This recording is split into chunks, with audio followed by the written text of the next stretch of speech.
Well, I know it's been a long day. I know it started at 9 o'clock in the morning. So it's already 9 hours since you've been here. And you learned a lot. And I'm sure you're all eager to go and put it to good use as opposed to hear the same thing again and again and again. So we're going to make this. How long do you want to make this? 5 minutes? No. I think let's make this short so that I think what happens is if you hear the same thing again and again and again, you sort of get numb to it. We love to hear you. Okay. But let's not make it too long. Okay?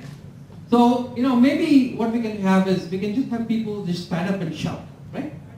So why don't we just make this question and answers, and that way we can keep you all awake. So anybody who has a question, why don't you just stand up and shout as loud as you can. Who has a question? And if you don't have any questions, we'll end it.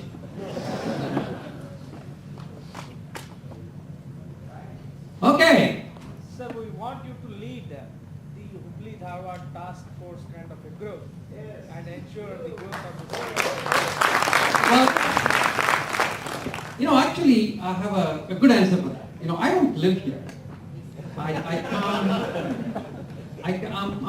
come here maybe 3-4 times a year. I'm here for a few days, and so I think it should be led by people, and people here are fully capable, and we'll do all the support. We're here to support all of you, and I think we have enough capabilities within the group here, within this room here, in fact, to actually lead this. And also, let me maybe make a comment on that because TiE is all about entrepreneurship. So as you think about everybody in the room here, think about 2 different roles that each one of you can play. Sometimes you play in the policy, right? I mean, you are a part of a task force. Let's say if you're a district commissioner, then obviously you're not the entrepreneur. You're more into facilitating the ecosystem for the entrepreneur. So making a policy, being in a task force, is all about reducing the friction for people to be entrepreneurial, right? To get their businesses going and help them sort of do their businesses. But if you're the entrepreneur, don't even waste a single minute on policy. Don't worry about the fact that the airport cannot land the Boeing 747s. That's not your job. I think as an entrepreneur, your job is to build your business independent of, in spite of all the hurdles, right? So as an entrepreneur, you have to switch your mind and you have to think differently. You can't get hung up on the fact that Hubli doesn't have this and Dharwad doesn't have this and all that kind of stuff. As an entrepreneur, you always think about, you have to very clearly separate in your own mind things that you control versus things that you don't control. Things that you don't control, don't worry about them. Don't waste your time on that, because talking about those things will just drain you. So you're not going to waste a lot of time talking about things that you don't control. Don't keep saying, oh, the country is corruption, this and that, and all this corruption. Because if there's something you can do about it, do it. If there's not anything you can do about it, don't worry about it. So separate in your own mind things that you can control and you can impact versus things that should be left to people who set the ecosystem, who set the policy, who work on reducing the friction and so on. And so it's very important. It's very important. Otherwise, you just get paralyzed. The people, entrepreneurs, always find a way out of constraints. People who are not entrepreneurial always feel deadlocked. They always feel like they live in a world where they're totally locked up. They can't do this, they can't do that, they can't do this, they can't do this, because they feel like everything is sort of tied up and they just can't get out of that situation. So as an entrepreneur, what happens is, have you heard of this expression called between a rock and a hard place? No? So between a rock and a hard place, if you're stuck between some place, let's say if you're stuck on a valley somewhere, and you have to get out, right? If you are there and you have no other option but to find a way out of it, most of the people will actually find a way out of it. Right? And that's what entrepreneurship is about. Entrepreneurship is about making a commitment for your vision, for the things that you want to make, whether it's a social entrepreneurship or for-profit entrepreneurship. It's a commitment, a conviction that you make, and then you're so feverish about what you're trying to do, is that total commitment that passion will somehow find a way to find solutions among all those constraints. And so, I think as an entrepreneur, don't worry about these constraints. I mean, these constraints exist everywhere. In fact, in a lot of ways, whether you're an entrepreneur in Hubli, in Pune, in Shanghai, or Boston, or Silicon Valley, actually the challenges are not that different. You know, I think it's just because, let's say if you live in Boston, it's true that the roads are good. Every time you click the switch, the lights work, there's no outage. The water is clean, 24/7. Airports are good. So you have the whole infrastructure is there. But, so what does an entrepreneur do? Entrepreneur comes up with a product or a service where he has to make the life better. Right?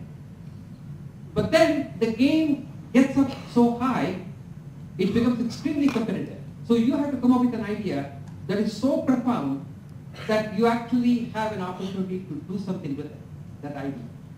So to build a company in Boston, it will probably take at least $50 to $100 million.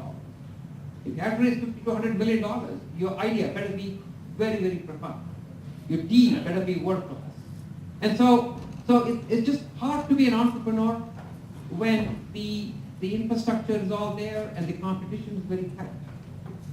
So, in fact, a lot of the entrepreneurs in the US are very jealous of the entrepreneurs in India. Because in India, it doesn't matter which way you look around, there's a problem. And every problem is an opportunity for an entrepreneur. So there's no lack of opportunities for people in India. And the problems are not that profound. I mean, a lot of the problems are pretty simple. So most of the businesses you can think of, they don't have to be very complex in nature. They don't need E is equal to MC squared kind of solutions. They need very simple process. They need some simple technologies to actually build value. Because things are broken, and when you fix something, it's valuable to somebody, and somebody is willing to pay you money for that, and then that builds the business. So the fact that the infrastructure does not exist becomes an opportunity by itself. And so an entrepreneur always looks for opportunities, is always a born optimist. You know, I've never seen a good entrepreneur, you know, he may have a very difficult time. Next morning when he wakes up, he always believes, an entrepreneur always believes that tomorrow is going to be better than today. Right? And an optimist like that, how can you go wrong? I mean, if you can live every day of your life feeling that tomorrow is going to be better than today, you're the happiest guy. So an entrepreneurial life is probably the most fulfilling way of living, right? Because you're actually doing things and things go wrong when you do things. But that doesn't take you down because you believe that you can do better. Does that make sense? Yes. Are you all entrepreneurs? Yes. Good.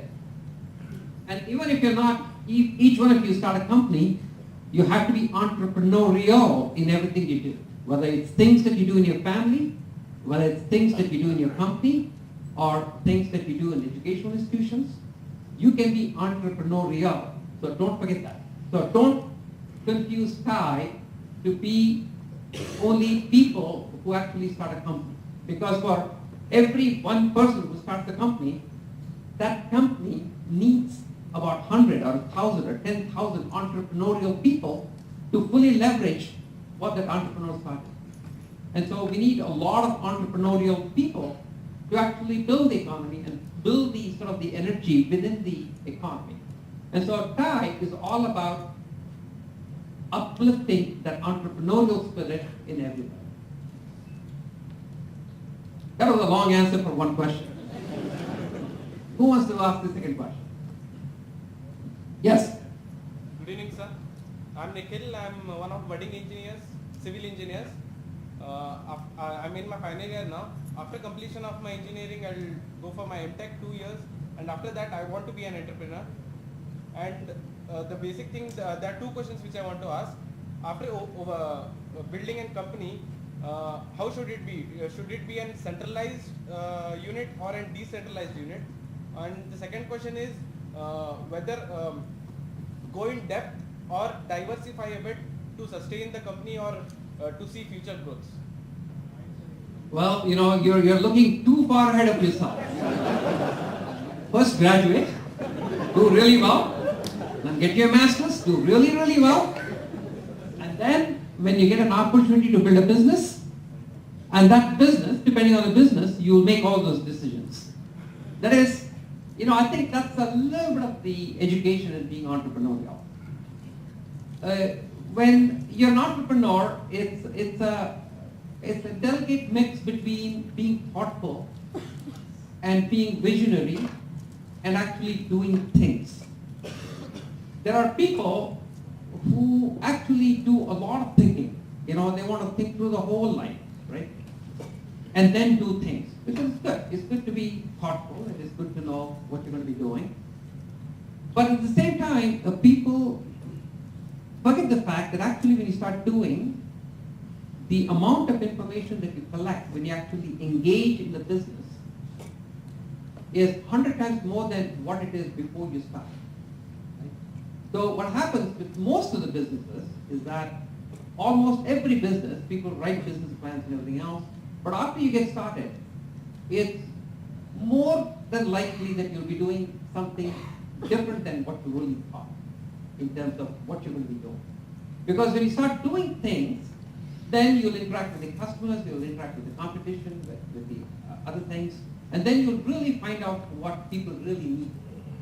And as you start creating that value for somebody who's going to pay you money, you may take a slightly different path. And so I think just having the desire to start something is a good thing. I think getting your master's is a good thing. And then you may want to work for somebody for a couple of years to create that value and to really learn a little bit more about the business.